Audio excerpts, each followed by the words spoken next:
पुरुषोत्तम और प्रियंका एक गरीब किसान थे। उनके खेतों में चावल की फसल हुआ करती थी, पर उस गांव का जमींदार बहुत ही लालची इंसान था। वह किसानों से चावल कौड़ियों के दाम में खरीद लिया करता था। अरे पुरुषोत्तम, तेरे खेतों के चावल तो बड़े ही साधारण हैं। तू भी दूसरे किसानों की तरह बासमती चावल उगाया कर।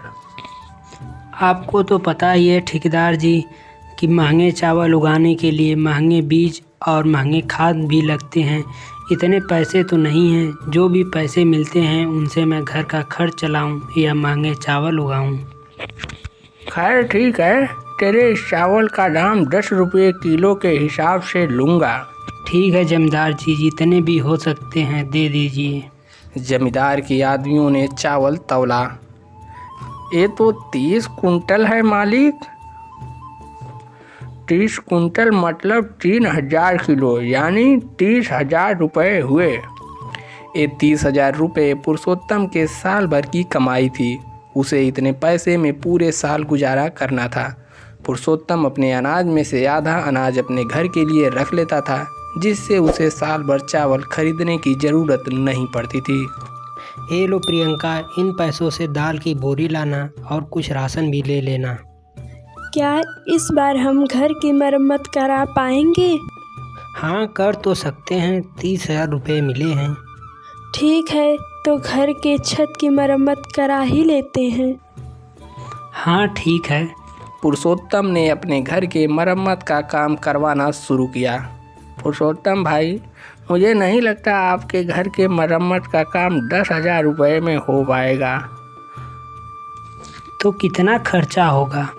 कम से कम 12,000 होगा, तब कहीं पूरा घर बरसात से सुरक्षित होगा। छत की मरम्मत करनी है, दीवार सही करना है, इन सब में कम से कम 12,000 रुपया तो लग ही जाएंगे। ठीक है, आप काम शुरू करिए। पुरुषोत्तम ने मिस्त्री से कहकर काम शुरू करा दिया। कुछ ही दिनों में पुरुषोत्तम के घर में मरम्मत का काम पूरा हो गया। घर तो ठीक हो गया, पर अब हमारे पास एक साल खर्च के लिए मात्र 18,000 रुपये ही बचे हैं। आप चिंता मत करिए, हम थोड़े सस्ते वाला राशन खरीदेंगे और किसी तरह अपना गुजारा कर लेंगे। हाँ पापा, आप चिंता मत करिए। अब कम से कम इस बरसात हमारे घर में पानी नहीं टपकेगा। प्रियंका ने अब रोज़ के खाने में दाल, रोटी, चावल ज़्यादा बनाने लगी। कभी कभी सब्जियां भी बनाया करती थी। प्रियंका, कल रविवार है ना, तो कल तुम फूल गोभी की सब्जी बनाना। नहीं जी, फूल गोभी बहुत महंगी है। कल मैं सोच रही हूँ आलू और बैंगन की सब्जी बनाती हूँ। ठीक है, जैसा तुमको ठीक लगे। इस तरह प्रियंका पैसे बचाने के लिए रसेदार सब्जियां बनाया करती थी। पुरुषोत्तम ने फिर से फसल बोया और फसल पर काम करने लगा। यहाँ रानी भी स्कूल जाने लगी। इस तरह करते करते 11 महीने बीत गए। अब 1 महीने बचे थे नई फसल कटने में।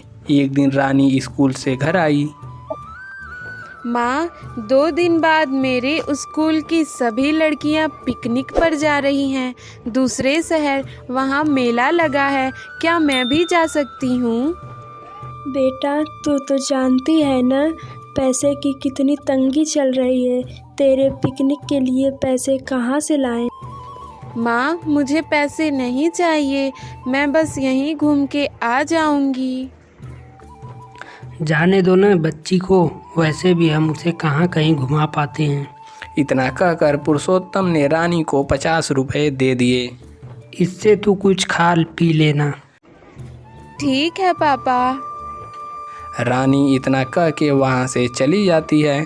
तब प्रियंका अपने पति से कहती है, ये क्या किया आपने? रानी को पैसे क्यों दे दिए? आपको तो पता है ना पैसों की बहुत तंगी चल रही है। अरे भाग्यवान, जाने दो, बच्ची है, उसका भी मन करता है घूमने का। रानी समझदार है, अगर आप समझाते तो वह मान जाती। अरे कोई बात नहीं, जाने दो। अगली सुबह रानी के स्कूल का पिकनिक शहर के लिए चल दिया। वहां पहुंचकर सभी सहेलियां खरीदारी कर रही थी। वहीं रानी चुपचाप सब देख रही थी। रानी वहाँ देखो गोलगप्पे की दुकान, चलो गोलगप्पा खाते हैं। नहीं नहीं, मुझे नहीं खाना, तुम लोग खाओ। कैसी लड़की है, गोलगप्पे के लिए मना कर रही है। रानी का भी बड़ा मन था गोलगप्पे खाने का, लेकिन वह कुछ ऐसा लेना चाहती थी जो उसके मम्मी पापा भी खाएं। तभी रानी को वहाँ एक बूढ़ा व्यक्ति दिखा जिसके पास एक फूल गोभी भी थी। रानी ने सोचा, क्यों ना मैं ये फूल गोभी ले लूं। पापा को इसकी सब्जी बहुत पसंद है, हम तीनों साथ में खाएंगे। रानी उस बूढ़े आदमी के पास गई और बोली, बाबा ये फूल गोभी कितने की है? बेटा ये 55 रुपए का है। बाबा मेरे पास तो केवल 50 रुपए हैं, क्या आप इतने में फूल गोभी दे देंगे? ठीक है बेटा, ले लो। रानी वो फूल गोभी लेकर घर पहुंची। अरे रानी, ये क्या ली हो? इस थैले में क्या है? माँ फूल गोभी है, मैंने 50 रुपए के फूल गोभी ले लिया। पापा को इसकी सब्जी पसंद है ना, अब हम तीनों साथ में खाएंगे। पुरुषोत्तम और प्रियंका को रानी पर बहुत गर्व था। प्रियंका रसोई में थी। इस पत्ता गोभी की सब्जी बनाऊं या पराठे? उनको तो दोनों बहुत पसंद है। काश 2 फूल गोभी होते। प्रियंका के ऐसे बोलते ही उसके पास 2 फूल गोभी आ गई। प्रियंका चौंक गई। ये कैसी माया है? ए जी, रानी इधर आओ। दोनों वहां पहुंचे तो फूल गोभी देखकर हैरान हो गए। माँ एक बार और कोशिश करो। काश मेरे पास 8 फूल गोभी होती। प्रियंका के इतना कहते ही वहां 8 फूल गोभी हो गई। ये तो जादुई फूल गोभी है, हमारा पूरा घर फूल गोभी से भर जाए। पुरुषोत्तम के इतना कहते ही पूरा घर फूल गोभी से भर गया। प्रियंका और पुरुषोत्तम वो फूल गोभी बेचकर पैसे कमाने लगे। उन लोगों की गरीबी दूर हो गई। रानी की जादुई फूल गोभी ने उन लोगों की किस्मत ही बदल दी। फिर उन्हें कभी पैसों की कमी नहीं हुई। दोस्तों यदि कहानी पसंद आई हो तो नीचे लाइक का बटन है उसको दबा दें और चैनल को सब्सक्राइब करके ऑल वाले सेक्शन पर क्लिक कर लें।